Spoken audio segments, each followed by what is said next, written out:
For domestic assault cases, common defenses would be that the incident really did not occur. How can we prove that? Well, are there any marks? Are there any injuries? If there are no injuries, then that gives less credibility to the fact that whether the crime actually occurred or not. Unfortunately, when you're dealing with domestic partners, sometimes the alleged victim is not always truthful as to whether an incident actually occurred. That's why it is very important that pictures be taken by the police when they make an investigation to determine whether there are any injuries, whether there are any damages.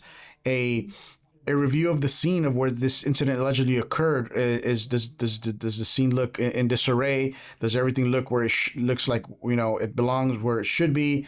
So that's a defense, that the fact that the alleged victim is lying, that this incident never occurred, and we're able to get good results that way. The impact of domestic assaults on family relationships can be devastating. If the allegations are made that your children were present during the alleged domestic assault, that not only gives rise to a domestic violence charge against you, but it also gives rise to a charge commonly known as child abuse, or placing a child in a position of danger. That opens a whole new can of worms. You will have Department of Child Protective Services knocking at your door, trying to take your children away for failure to protect.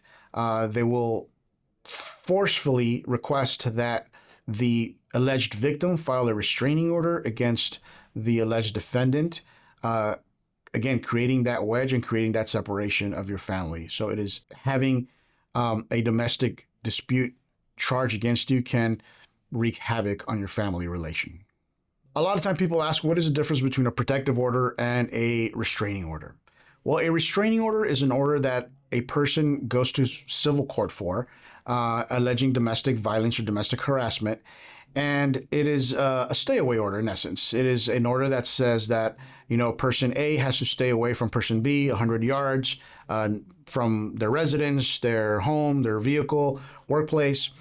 A criminal protective order comes into place when there's been an arrest for a domestic dispute, and the protected person is now protected from the alleged defendant, where the alleged defendant cannot have any contact with the alleged victim, and also stay away, X number of yards from them. That criminal protective order can also be issued for a longer, is usually issued initially at the arraignment, and it stays in place during the duration of the charge, or during the duration of the case. If the person is in fact found guilty of the domestic dispute or the domestic violence, then that criminal protective order is put in place for a longer period of time, which is usually 5 to 10 years. A criminal protective order also carries a lot more weight than a civil harassment or domestic dispute restraining order. Some myths and misconceptions about domestic disputes can be the following. A lot of times people feel that there was no violence. It was just a shove. It was just a push. It wasn't, there was no injuries. However, there are penal code sections that do state that a shove, a push, or a slap, even though there's no injuries, can give rise to a domestic dispute charge against you.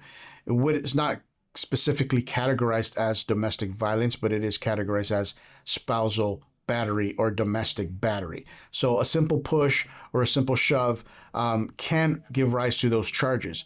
Another misconception is that people feel like, since it was just a simple push, since there was no injuries, then, I don't think I'm going to go to jail for something like that. Well, in reality, anytime you're facing criminal charges, jail is a possibility, especially in domestic violence cases. These are cases that the judges take very seriously and look at in great detail. And jail is a strong possibility if you don't have the right defense. If you're facing charges of domestic violence, contact Confianza Legal. We will provide a free consultation.